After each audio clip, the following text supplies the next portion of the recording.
Bypass ਦੇ ਕੋਲ ਰਹਿੰਦੇ ਹਾਂ, ਗਲੀ ਦੇ ਵਿੱਚ।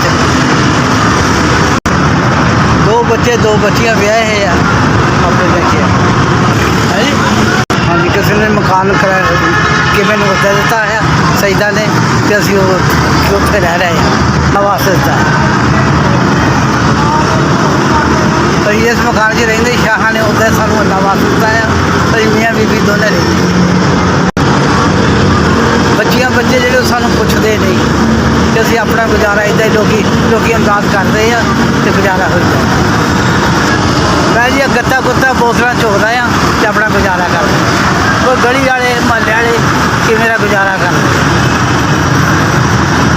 ਹਾਂਜੀ, 100-200 ਰੁਪਈਆ ਬੋਤਲਾਂ 'ਚ ਇਕੱਠਾ ਕਰਕੇ ਅਤੇ ਆਪਣਾ ਗੁਜ਼ਾਰਾ ਕਰੀਦਾ।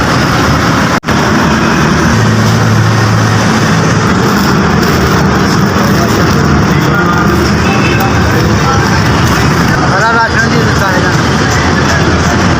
ਅੱਲਾ ਪਾਕ ਬਹੁਤ ਬਹੁਤ ਦੇਵੇ। ਤੁਸੀਂ ਮੈਨੂੰ ਦਿੱਤਾ ਤਾਂ ਅੱਲਾ ਪਾਕ ਬਹੁਤ ਹਰ ਹੋਏ। ਅੱਲਾ ਪਾਕ ਤੁਹਾਡੇ ਮੈਂ ਦੁਆ ਕਰਦਾ, ਅੱਲਾ ਪਾਕ ਤੈਨੂੰ ਬਹੁਤ ਬਹੁਤ ਦੇਵੇ। ਇਹ ਤਾਂ ਕਰੇ ਬਹੁਤ ਦੇਵੇ।